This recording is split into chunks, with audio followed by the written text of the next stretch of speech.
Good morning, dear students. In our last lecture, we completed about the total histology of ovary and how the ovulation takes place, then the formation of Graafian follicle. So now in our this lecture, we will going to start with the next part of that. That is the structure of Graafian follicle. So this is a Graafian follicle. It's very nice diagram. Actually, it's very colorful, so that it will be very easy to you to understand the different part. Okay, so the external part is called as a theca externa, then internal to that layer is theca interna, then just inner to that what is shown in the blue color, that is the theca interna. That membrane is called theca interna.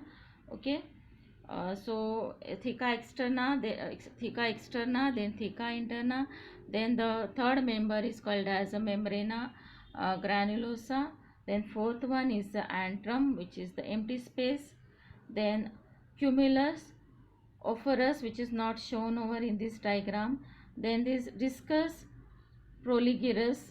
Okay, then corona radiata, zona pellucida, and secondary oocyte. So these are the different parts. We'll see one by one.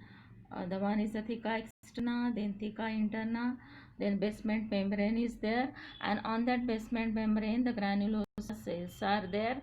Then the antrum, that antrum is a liquor folliculi, it is the space.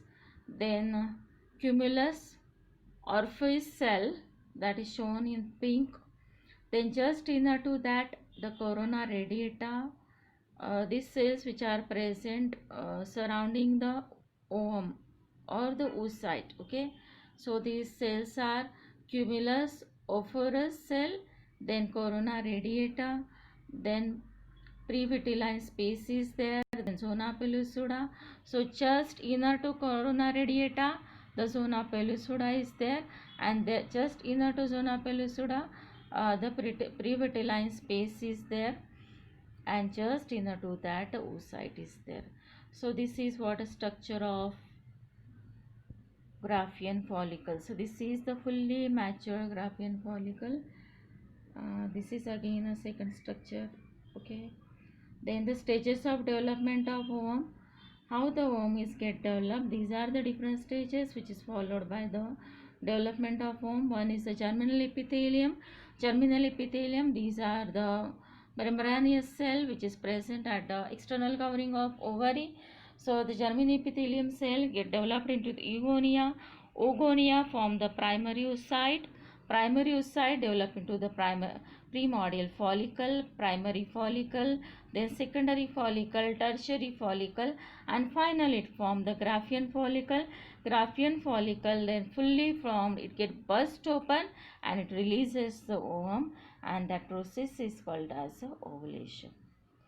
Now shift on the next part, that is the oviduct, fallopian tube, the uterine tube. So this is the tube which is shown in diagram.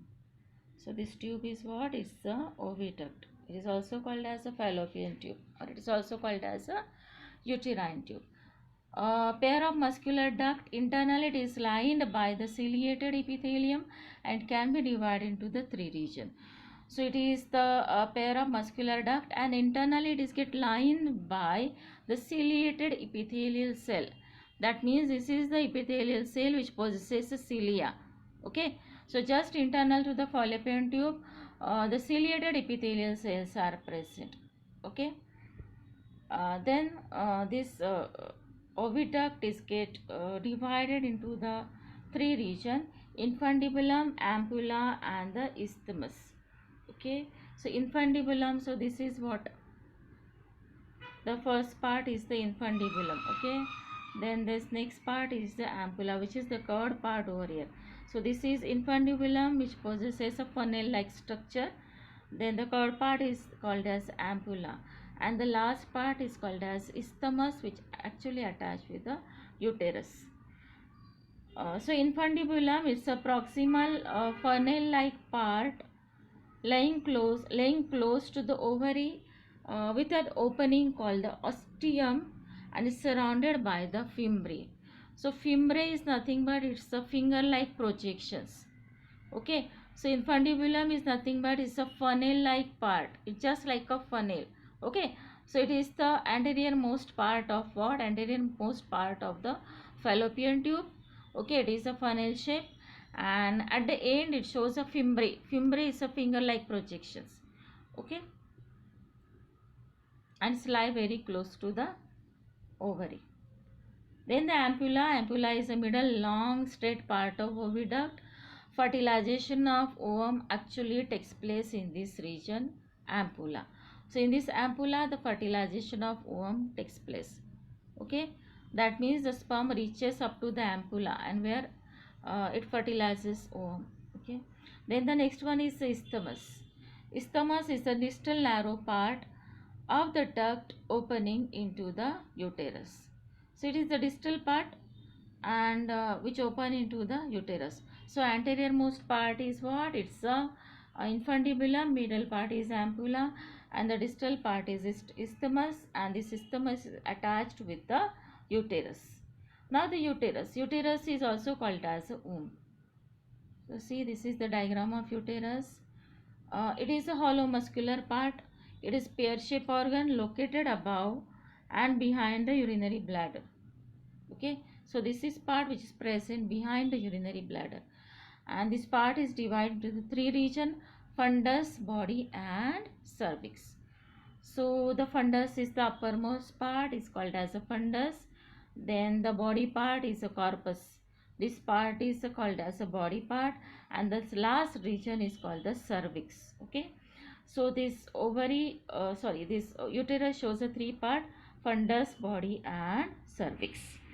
And internally the uterus is made up of three layers: perimetrium, myometrium, and the endometrium.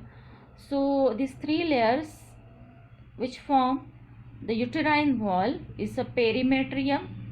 Okay, then the myometrium and the endometrium. So perimetrium is outer wall, myometrium is a middle wall, whereas the internal wall is called as the endometrium. So endometrium is a wall where actually the bed of blood vessel is get formed during the each menstrual, before the each menstrual cycle, or during the each cycle. Okay, and where actually the development of baby takes place. So that is the endometrium. Then the next one is vagina. So vagina means the part which is behind the uterus. So above part is uterus, and below that the part which is present, that is called the vagina. So this part is a vaginal part. So vagina is it is a tubular elastic muscular canal with a soft flexible lining that provide lubrication and the sensation. So vagina is a very important part which is soft, flexible, and it provides the lubrication and the sensation. So it is a sensitive part of reproductive system, and it provides the lubrication. It is a female and it's very important part because it is a female copulatory organ, and it's around about 7 to 9 centimeter in length.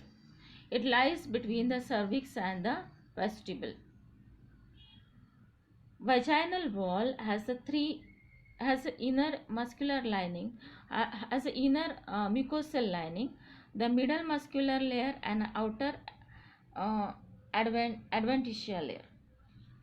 So vaginal wall has an inner muscular lining. Okay, then the middle lining is called muscular layer, and the outer layer is called as the adventitial layer. So vaginal wall has this three layer. Inner layer is a inner layer is a mucosal lining, and it secretes a mucosa. So that's why it provides the lubrication. Then the opening of vagina into the vestibule is called it as a vaginal orifice, and which is covered partially by a fold of mucous membrane called hymen. The vagina acts as a passage for the menstrual flow as well as the birth canal during the parturition.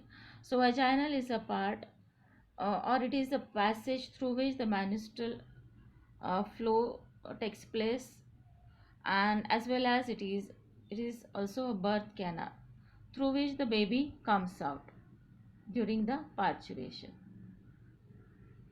Then the next one is the external genitalia. So this external genitalia, these include the part external to the vagina and collectively called the vulva, and it is also called as a pudendum, but commonly it is called as a vulva. So the external genitalia, it consists of vestibule, labia minora, clitoris, labia majora, and mons pubis. So these are nothing but these are the part of external genitalia, and they are nothing but they are just like a fold of skin.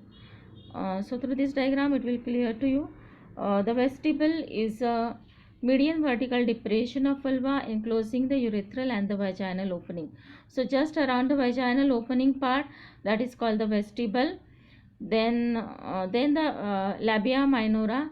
Labia minora is nothing but it is the fold of skin which is present just around the vaginal opening. Okay, so just around the vaginal opening, the labia minora is there. Then the next one is the clitoris. Clitoris is a small conical and it's a sensitive projection of the anterior end of labia minora, and it has a pair of erectile tissue, that is the corpora cavernosa. So this clitoris is actually it's a erectile organ, and it's just like a penis in the male.